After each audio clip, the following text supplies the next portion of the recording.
నమస్తే. నేను మీ కుప్ప పద్మిని. ఇన్నాళ్ళు మీ సపోర్ట్‌ని నాకందిస్తూ, మీ ప్రేమని నాకందిస్తున్న ప్రతి ఒక్కరికి కృతజ్ఞతలు. ఇప్పుడు చూడబోతున్న ఈ వీడియో కూడా ఖచ్చితంగా మీకు ఉపయోగపడుతుంది. లైక్, షేర్ అండ్ సబ్స్క్రైబ్ చేసి మీ ఇష్టాన్ని అలాగే మీ సపోర్ట్‌ని నాకందించండి. అలాగే ఈ వీడియో పట్ల మీ అభిప్రాయాన్ని కామెంట్ సెక్షన్‌లో కామెంట్ చేసి నాకు తెలియజేయండి.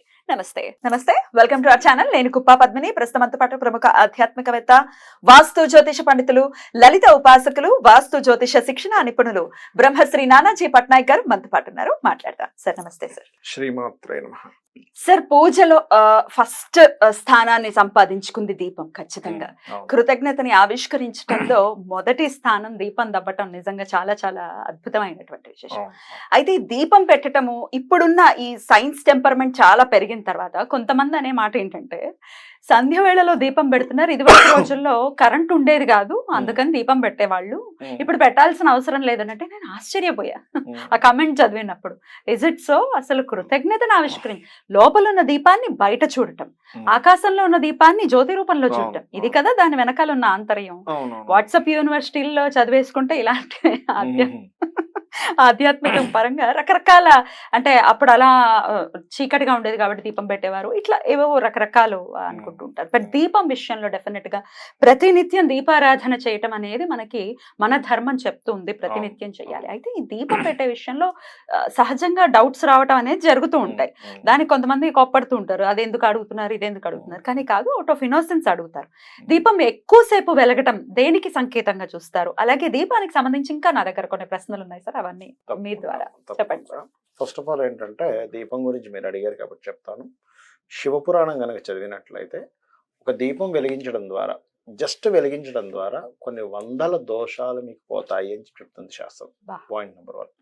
రెండవది ఏంటంటే, మనం దీపం వెలిగించడం ద్వారా కలిగే ముఖ్యమైన ఫలితం ఏంటి, వాస్తు ఏం చెప్తుంది అంటే, ఈశాన్య దేవతా గృహం అన్నారు. దేవతా గృహంలో మనం దీపాన్ని వెలిగిస్తాం. మన ఆలోచనలు తప్పు వైపు వెళ్లకుండా దీపం మనకి అందిస్తుందట ఫలితాలని. ఇక మీరు ఇందాక అన్నారు ఎక్కువసేపు దీపం వెలగడం ఏంటి అని.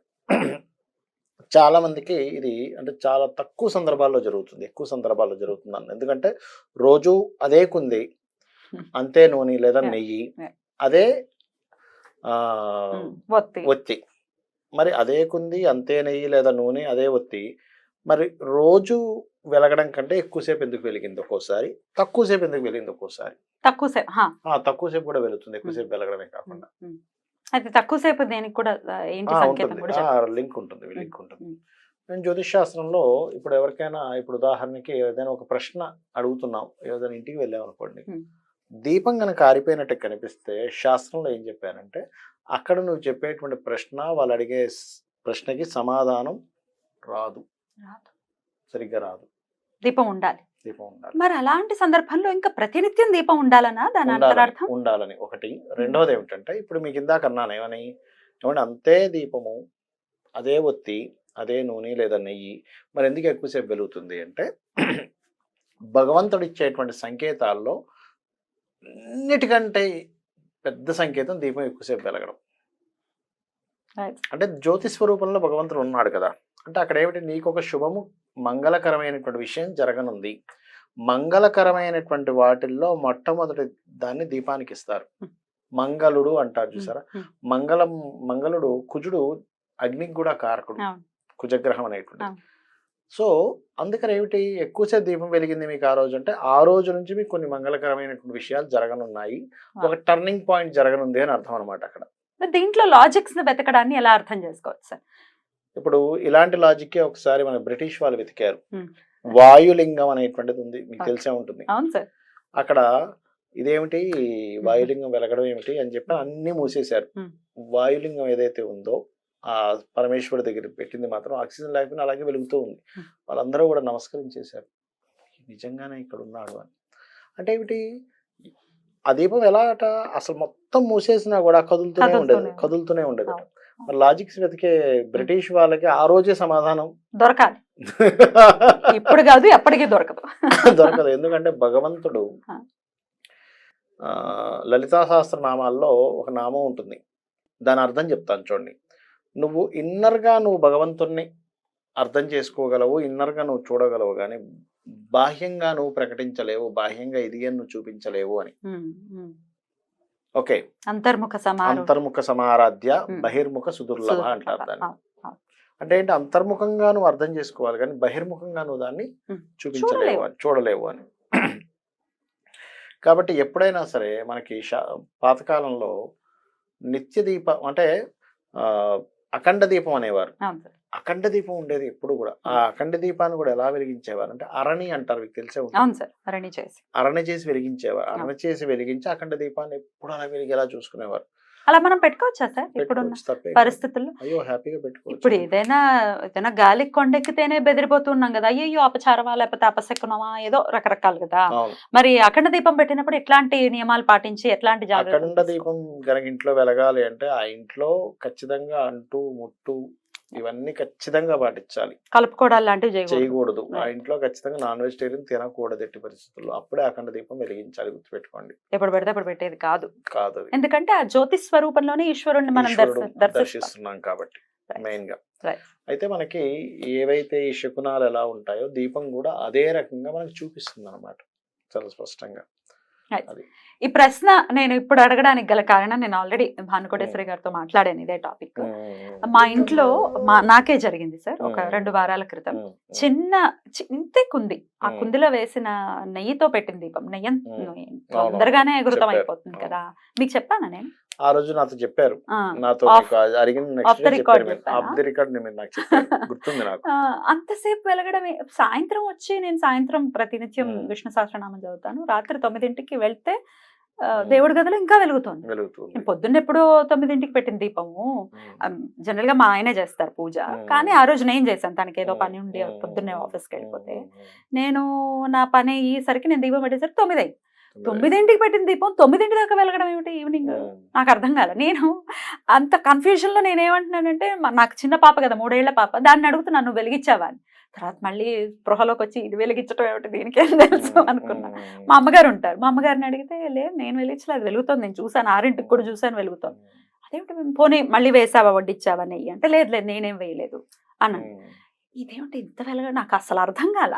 అది ఒత్తి మహిమ, నెయ్యి మహిమ, దీప మహిమ, ఈశ్వర మహిమ ఎలా? లేదు, జ్యోతి రూపంలో భగవంతుడు ఉంటాడు. మీకెందుకు, మనకి కైలాస్ లో అదేదో టెంపుల్ ఉంటుంది, 6 నెలల పాటు కంప్లీట్ గా మొత్తం మంచు కమ్మేసిన దీపం వెలుగుతూనే ఉంటుంది. అమర్నాథ్ దగ్గర వెలుగుతూ ఉంటుంది. అది ఈశ్వర కృప. ఈశ్వర కృప అంతా కూడా అద్భుతం. మీరు గమనించండి, ఒక్కోసారి తొందరగా అయిపోతుంది. తొందరగా అయిపోవడం దేనికి సంకేతం సార్? తొందరగా అయిపోవడం సంకేతం ఏంటంటే సంథింగ్ నువ్వు డెసిషన్స్ ఏవైతే ఉన్నాయో రాంగ్ డెసిషన్స్ తీసుకుంటున్నావు అని అర్థం.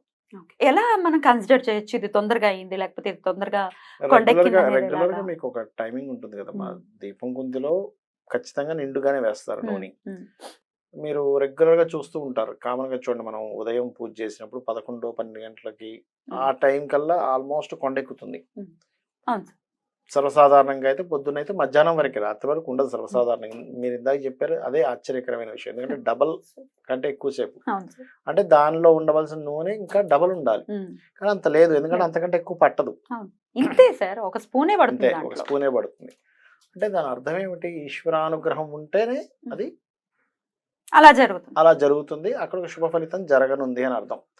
ఒక్కొక్కసారి ఏమైపోతుంది అంటే ఒత్తి కింద దాకా వచ్చేసి మొత్తం కాలిపోయి ఆరిపోతుంది, తొందరగా ఆరిపోతుంది. దాన్ని ఎలా చూడొచ్చు సార్? మొత్తం ఒత్తి ఘృతం అవటం ఏంటి? అది కంప్లీట్ గా అంటే ఒత్తి మొత్తం కాలిపోయింది అనుకోండి, సంథింగ్ మీరు ఈ మధ్య కాలంలో తీసుకునేటువంటి నిర్ణయాలు ఏవైతే ఉన్నాయో కంప్లీట్ రాంగ్ డెసిషన్స్ తీసుకోబోతున్నారు అని అర్థం.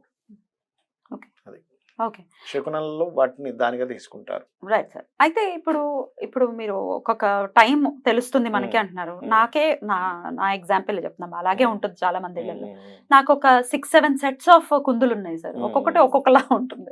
ఒకటి చిన్న కుందు ఉంటుంది, ఒకటి చాలా పెద్దది పెడుతూ ఉంటా. ఒక్కసారి శుక్రవారాలు అయితే ఎక్కువ పెడుతుంటా, అది ఎక్కువసేపే వెలుగుతుంది కదా. మరి చిన్న కుందులు అయితే తొందరగానే.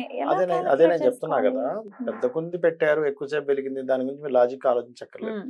కానీ రెగ్యులర్ గా ఒక సైజ్ కుంది చిన్నది పెట్టినా సరే ఎక్కువసేపు వెలిగిందంటే దాని అర్థం ఇది అంటే. అదే, కానీ తక్కువసేపు వెలిగింది అనేది ఎలా క్యాలిక్యులేట్ చేసుకోవాలి అని అంటారు? తక్కువసేపు వెలిగిందంటే మీకు అర్థమైపోతుంది కదమ్మా అక్కడ. అంటే మనం అంటే ఒక్కొక్కసారి కొన్ని జనరల్ గా కొన్ని చేసే మిస్టేక్స్ ఉంటాయి, ఒత్తి సరిగా పెట్టరు కొంతమంది. అంటే అలాంటివి ఏమైనా మిస్టేక్స్ చేసామా అని కూడా చూసుకోవాలి, వెంటనే నెగిటివ్ పాజిటివ్ వెంటనే తీసుకోకుండా అలాంటివి ఏమైనా పెట్టామా మనం, ఒత్తి సరైనప్పుడు ఒత్తి ఏమైనా పెట్టలేదా, ఎందుకంటే అక్కడ కొన్ని కొన్ని ఉంటాయి, వాటిని కూడా మనం గమనించి మనం అర్థం చేసుకోవాలి. ఇక దీపంలో నుంచి ఒక్కొక్కసారి ఒక రకమైన శబ్దం కూడా మనం అబ్జర్వ్ చేయొచ్చు, అదేదో నీళ్లు పడితే చిట్పట్ చిట్పట్ అనడం కాదు, ఒక చిన్న ఒక జ్జ్ అనే సౌండ్ ఏదో వస్తుంది, దాన్ని ఏంటి సార్ దాని అర్థం ఏంటి? మీరు దీపంలోనే కాదు కొన్ని కొన్ని వేళల్లో, అంటే కొన్ని ప్రతిసారి రాదమ్మా, ప్రతిసారి రాదు, కొన్నిసార్లు మీకు ఒత్తిలో గనక ఏదైనా చిన్నపాటి మీరు అన్నట్టుగా నీటికి సంబంధించిన ఏదో ఉన్నా కూడా వస్తుంది, పట్ అంటుంది. మీరు సూర్య భగవానుడిలో కూడా ఒక శబ్దం ఓంకార శబ్దం వినిపిస్తుంది అంటూ గమనించండి. అంటే ఏమిటి, ఏదైనా ఒక జ్యోతి కానీ సూర్య భగవానుడు కావచ్చు, ఏదైనా ఒక జ్వాల ఎక్కడైనా వెలుగుతుంది అంటే ఆ శబ్దం ఏదైతే వస్తుందో ఆ శబ్దము మనము నార్మల్ శబ్దం అని తీసుకోవడానికి లేదు, అక్కడ భగవత్ స్వరూప సంబంధించినటువంటిది మనం అర్థం చేసుకోవాలి. రైట్, మనకి ఆ శబ్దం అని రావటం అవన్నీ కూడా అది ఈశ్వర కృప అనే అనుకోవాలి. రైట్, దానికి భయపడుతూ ఉంటారు కొంతమంది. భయపడాల్సింది అంత పెద్ద శబ్దం ఏం రాదు కానీ భయపడుతుంటారు కొంతమంది తెలియక. మీరు అన్నట్టుగా కొంతమంది ఏంటంటే లాజిక్ అర్థం చేసుకోకుండానో లేకపోతే భగవత్ స్వరూపం అని చెప్పి ప్రతి దాంట్లోనూ పాజిటివ్ అనేది వెతుక్కోవాలి కదా. రైట్ సార్, అంటే సంకేతం, అంటే భగవంతుడు నీకు నువ్వు ఈ విషయంలో జాగ్రత్తగా చూసుకో అని చెప్పే సంకేతం, నీకు ఒక గుడ్ లక్ రానుందని సంకేతం, నువ్వు జాగ్రత్తగా చూసుకోను, అమ్మవారు స్వరూపంలో ఆ యొక్క విషయాన్ని మనకు తెలియజేస్తుంది. చాలా బ్యూటిఫుల్ గా ఎక్స్ప్లెయిన్ చేశారు sir, thank you so very much. నమస్తే. శ్రీమాత్రే నమః.